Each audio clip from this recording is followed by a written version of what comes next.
Right, so we've been exploring the landscape of rational thought and conceptual ability. Now, let's zoom in on how our minds actually work together, starting with this fundamental idea, the association of ideas. Think of it as the mental glue that holds everything together. It's not magic. There's always a reason why two thoughts pop up next to each other in your head. Remember that old Hobbes story? Someone's talking about Charles I, and suddenly, bam, they're asking about the value of a Roman coin under Tiberius. That jump isn't random, it's an association. This faculty is crucial because it keeps our thinking flowing like a river. One thought leads to another and another, creating a continuous stream of consciousness. Even when you're fast asleep, dreaming away, or maybe even during those weird moments of temporary amnesia, this internal conversation doesn't stop. It's like Leibniz said, the soul is always finding its voice through the body, and this constant linking of sensations and thoughts is what makes it so. So how do these ideas get linked up? We usually split them into two big buckets. First, you've got the rational associations. These are the logical connections we make. Cause and effect, premise and conclusion, means and end, genus and species, classic stuff. If you think about mortality, you instantly think of Paul being mortal. It feels like a quick little syllogism in your head. But the text argues this isn't really a deep affinity between ideas. It's more like your mind doing a mini calculation. The real action, the true associations, happens with what they call accidental links. These are based on non-rational connections. Things that look alike, things that are close together in space or time, things that mean something else, or signs pointing to their meaning. The key takeaway here is that linking things because they resemble each other is fundamentally different from linking them because they happened near each other. You can't just lump all these under one umbrella. We need to see the distinction. Okay, so what's the big deal about this association of ideas? Well, some folks have gone wild claiming it's the master faculty of the mind, the boss of everything cognitive. We won't dive into that specific theory today, but suffice it to say, its power is undeniable. Sometimes these associations can lead us down some seriously illogical paths. Think superstitions, biases, all those pesky prejudices we carry around. It's also deeply tied to how we become who we are. The habits we form in associating certain ideas with certain reactions or behaviors, that shapes our character, our tendencies, our very inclinations. So, while maybe not the ultimate source of all knowledge like John Stuart Mill thought, understanding this faculty is absolutely critical. It's a major player in the mental game. All right, moving on from how ideas connect, let's talk about how we hold on to the past, memory. The text gives a pretty precise definition. It's not just recalling something, but recalling it and knowing it's from the past. See the difference? It's that second part, recognizing the pastness, that's key. When we say, I remember that tree, strictly speaking, we're remembering the state of consciousness we had when we saw the tree, not the tree itself. As Royer Collard put it, we only remember ourselves. Memory isn't monolithic either. It comes in different flavors. Some memories are lightning fast, others easy to pull up, some are super detailed, exact, and others stick around for ages, tenacious. And people have tried for centuries to boost their memory, mnemonics. The core principle? The more personal activity you involve in forming a memory, the better you'll remember it. Think about it. Were you bored or actively engaged when you learned something? Big difference. How do we leverage this? Repetition forces attention. Emotion pumps energy into the memory, and focused attention itself helps organize and solidify it. Let's break down what happens when we remember. It's not a single event but a process with three stages. First, there's reproduction or recall. Your mind pulls up a past state of consciousness. At this point, you could just be having a flash of déjà vu without fully grasping it's from the past. This is basically reminiscence, and guess what? A lot of things we think are original ideas are actually just old memories resurfacing. Second, recognition kicks in. You realize, hey, this isn't happening right now. This is a memory. You've recognized its pastness. Again, the process could stop here. But third, and only in a complete memory, you identify the specific moment in the past when that state first occurred. Only when you hit all three stages do you have a full-blown memory. So, how does any of this memory stuff actually work? Where do we store these past experiences? Descartes and folks like Taine suggested it's in the physical brain. The idea is that when you have a thought or feeling, it causes changes in your brain, and those changes linger even after the initial trigger is gone. When you reproduce this state, you're essentially reproducing that brain pattern. But this physiological view hits a snag. It explains how we reproduce the feeling, but not how we know it's from the past.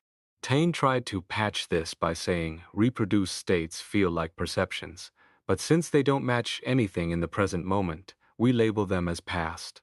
Fair enough, but then why past and not future? The author pushes back and says, nope, the storage location isn't the body, it's the self. For memory to work, your self has to be continuous across time. And for recognition to happen, there needs to be a synthesis between your current self and the self that existed back then. You have to be the same person. Finally, the association of ideas slots in, connecting the reproduced state to the surrounding context of other past events, pinning it down in time. Memory plays a role similar to habit. Just like habit preserves skills and tends to repeat itself, memory preserves past experiences and tends to replay them. And again, that association of ideas is likely the engine driving this self-reproduction of memories. What about forgetting? It's the opposite process. Either the link between the associated ideas weakens through lack of use, or the original psychological trace just fades away, wearing thin until it's almost gone. Now, memory gets a bad rap sometimes, seen as the domain of forgetful minds. True, it's not where creativity springs from. It doesn't churn out original ideas. But hold on, memory is the raw material supplier for creativity. It provides the elements, the building blocks, for everything else our intellect does. Imagine trying to build something without any materials. A mind with a good memory might avoid repeating itself, but more importantly, a mind without memory is doomed to be ineffective, unable to draw on the past to shape the future. Next up, imagination. The text defines it as the faculty that lets us see objects in their concrete form. Think about it. Understanding tends to generalize, stripping away the unique details. Imagination, however, keeps the individuality, the personal characteristics, bringing things back to life with new depth. There are three main types. First, imaginative memory. This is about vividly recreating past perceptions. Sometimes so vividly, you might actually mistake it for reality. But it's strictly reproductive. It doesn't invent anything new. It's strongest for sights and sounds, weaker for tastes and smells, unless you've really focused on them. Second, imagination is combination or fantasy. Here, imagination takes pieces from memory and shuffles them into new arrangements, creating things we've never seen before. This isn't always deliberate, think daydreams or even psychosis. It's the basis for fantasy and art, but lacks the deeper creative spark. Third, creative imagination. This is the big one. It's not just rearranging old stuff, it adds entirely new material to consciousness. Think Newton formulating gravity, building on Kepler, but adding something revolutionary. This is the sine qua non of invention. So, what exactly does this creative imagination bring to the table? The word is unity. It takes all the scattered bits and pieces we observe in the world and somehow binds them together into a coherent whole. Think of Galileo observing a swinging lamp, noting its isochronism. Observation gave him the material. But it took his imagination to dream up the possibility of a universal law based on that observation. Imagination organizes, it synthesizes. Where does this unifying power come from? From passion. Passion is the primary driver of this unity, pulling together images from memory. But passion alone isn't enough. It needs the guiding hand of understanding to be productive. And importantly, this imaginative unity is different from the unity of understanding. Understanding creates categories, like mammals, while imagination creates unified individuals, like Hamlet. It's not just mixing reproduction and combination. It's about revealing the particular, the unique, which is central to much of modern art. For centuries, imagination got a bad rap. Philosophers like Pascal and Malebranche saw it as the source of all error, basically imagination run wild. Cartesianism too looked down on it, seeing it as a lower, almost animalistic faculty. But this view is way off base. Like any other mental tool, imagination can lead us astray, sure. But it doesn't deceive us more than, say, sight or hearing. Its ideas need checking against reason, just like everything else. However, dismissing it entirely is a mistake. Reason is great for math and pure logic, but when we're dealing with the messy, complex world of concrete things, imagination is indispensable. How do we even know reality? By guessing at it. And who guesses imagination? Many scientific laws probably started as imaginative hypotheses. So far from being a trivial or dangerous faculty, imagination is arguably the engine of new knowledge. Without it, we just endlessly churn out consequences of existing ideas, while the rich, complex reality would forever slip through our fingers. Now let's explore some fascinating, and sometimes unsettling, states where the boundary between perception and conception blurs. Sleep, dreams, and madness. The common thread? Vivid images that feel incredibly real. Take dreaming. We don't fully understand the brain mechanics, but the text argues against the idea that thought stops completely during sleep. Remember our discussion on the unbroken chain of ideas. Even asleep, we still have sensations feeding ideas into the mind, and crucially, the self remains conscious. As Geoffroy famously put it, there's no psychological sleep, the soul never truly shuts down. Sleep involves numbing the senses, yes, but also a relaxation of the soul. Key to this psychic relaxation seems to be a resting of the will. Normally, our will is constantly vigilant, keeping other mental faculties in check. When the will rests during sleep, it loosens the reins, allowing ideas to associate freely, leading to dreaming. This also explains why you can sometimes wake yourself up or lucidly dream. Your will isn't fully asleep. Descartes famously couldn't tell waking from dreaming, but Leibniz pointed out a difference. In dreams, ideas flow freely without the usual tension between memory and sensation we experience when awake. Madness, then, can be seen as an uninterrupted dream, a pathological state where the will is absent and ideas run rampant. It can be localized, affecting just one part of the mind like monomania, perhaps even explaining quirks like Socrates' personal demon or Pascal's lucky amulet. Or it can be general total mania. A specific form is hallucination, where during waking hours, internal conceptions are mistaken for external perceptions. You might even intellectually know it's a hallucination, but still can't get rid of it. Your senses, usually tuned to the outside world, get misled by an internal signal, making the phantom sensation feel real. Taine had a radical idea. Maybe hallucination is just normal knowledge, and the true ones are the ones that correspond to actual perceptions. But the counter-argument here is sharp. Aren't hallucinations just incredibly intense memories, reproductive phenomena? To call a copy a model makes no sense. So what's the takeaway? Dreams and madness arise from that natural affinity between ideas, the same force that makes memory and imagination possible. But when we lose control over it, it becomes destructive, threatening our sense of self. We need to keep a tight grip. All right, shifting gears from passive faculties like memory to more active ones. Let's start with attention. It's simply the ability to focus the mind on a specific object. Condillac tried to equate it with intense sensation, but that misses the mark.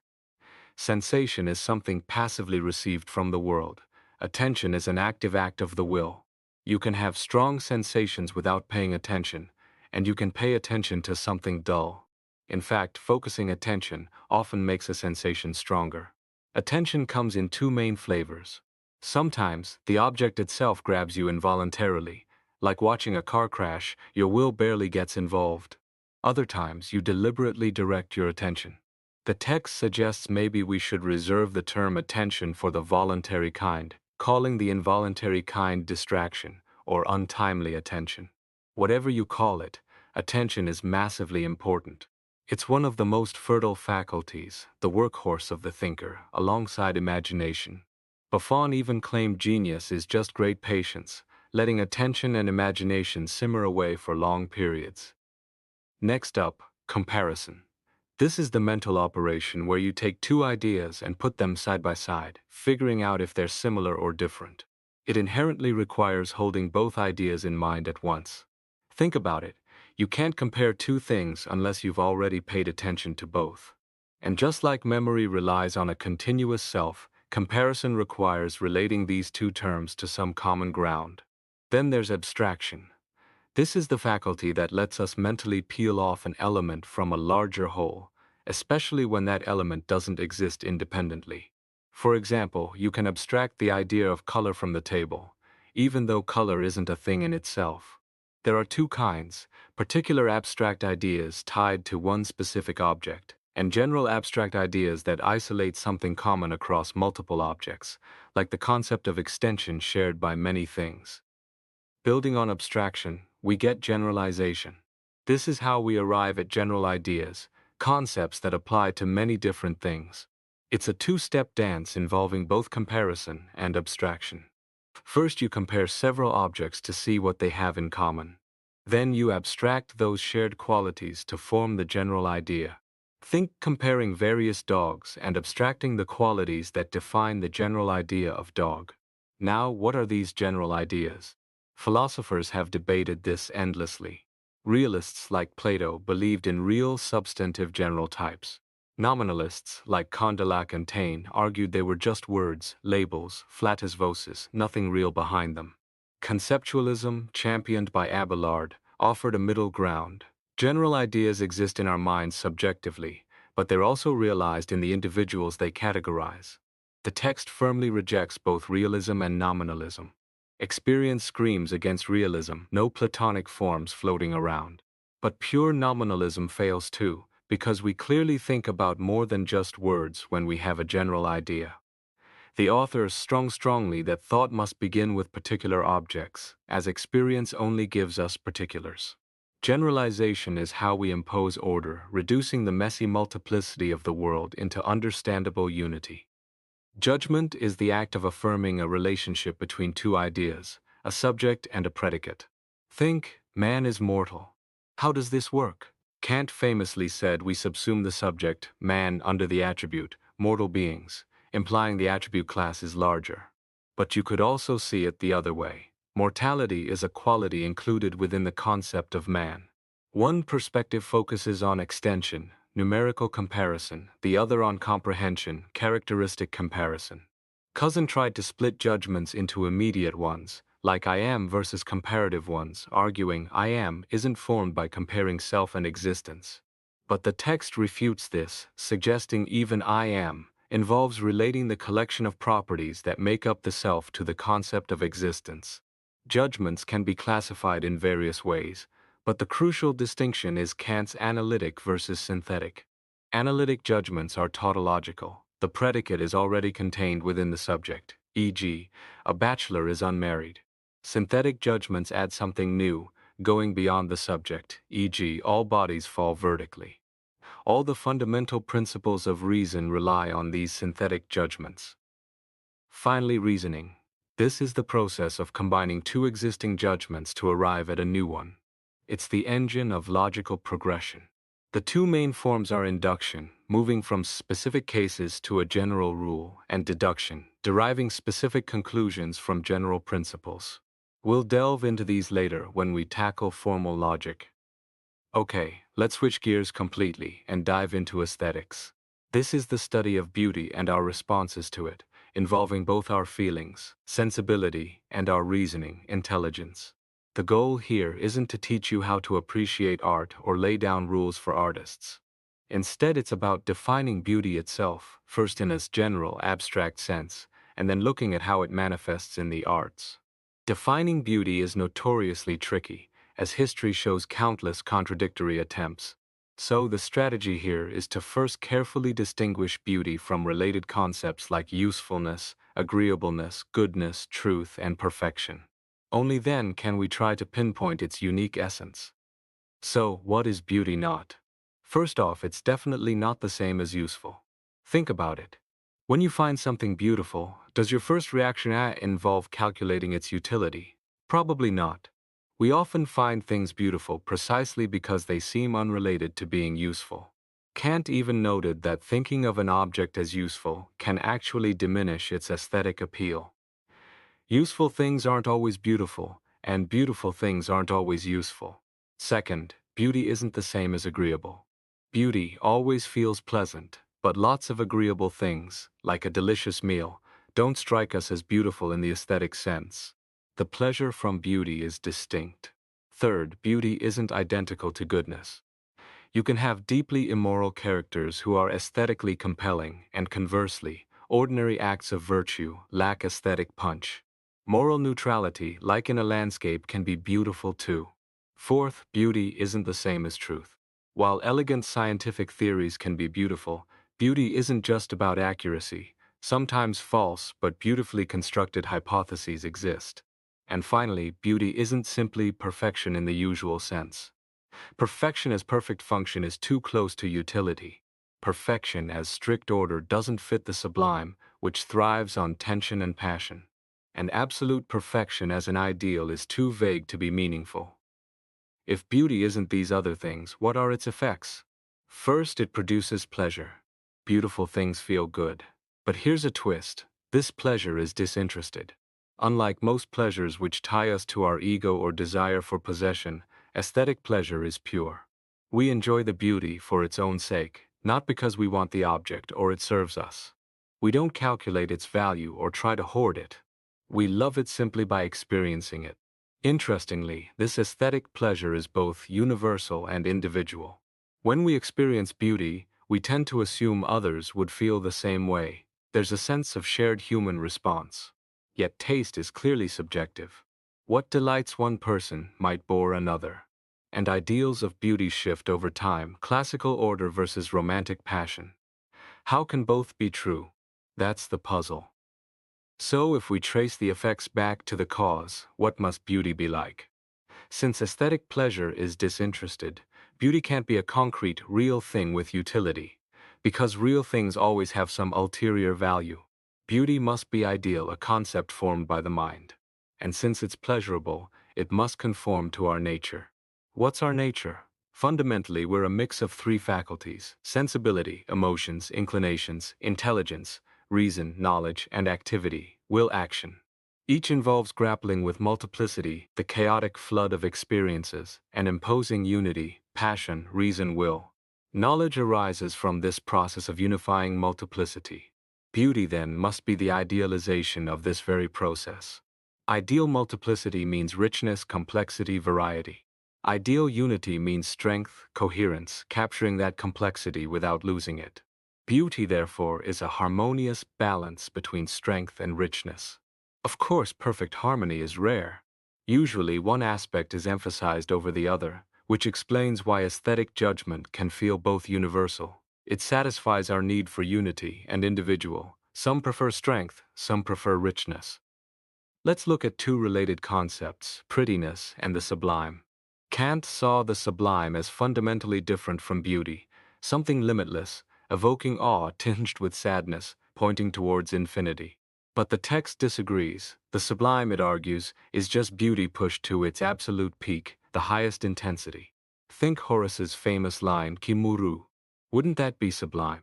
Just like beauty can be strong or rich, the sublime can be sublime in strength, like Corneille's characters, or sublime in richness, like an overwhelming vista. On the flip side, prettiness is the lowest expression of beauty, almost trivial, characterized by an excess of variety at the expense of strength. It's facile. Art's job is to make this aesthetic ideal tangible. It's the opposite of pure theory. Art applies the insights of speculation.